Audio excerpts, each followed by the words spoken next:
Il s'entraîne à marcher au milieu des plaines mosellanes pour grimper prochainement des sommets enneigés. À tout juste 28 ans, Lucas va gravir en décembre prochain le point culminant de la cordillère des Andes en Argentine, l'Aconcagua. Une montée de 6962 mètres pour la bonne cause puisque le gendarme dédie cette aventure à la maladie de la sclérose en plaques qui touche l'une de ses proches. C'est une maladie qui est encore méconnue. On ne sait pas trop exactement comment elle s'attrape, ni d'où ça vient.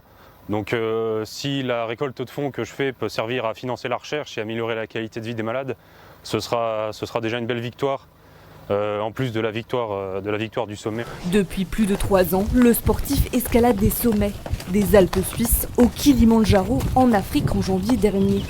Pour se préparer à cette ascension, il s'entraîne 15 à 20 heures par semaine.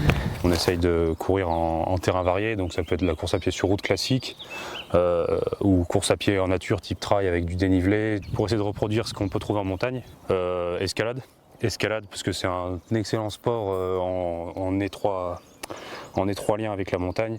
Ça renforce tout le corps, ça renforce tout ce qui est souplesse et également mental. Et après, on va dire le troisième gros tronc d'entraînement qu'on va avoir, c'est tout ce qui est renforcement musculaire au sens large, donc musculature, abdominaux, ce genre de choses. Pour ce périple d'une vingtaine de jours, le grimpeur sera accompagné d'un guide et de son fidèle sac à dos. 30 kilos et pas un gramme de plus.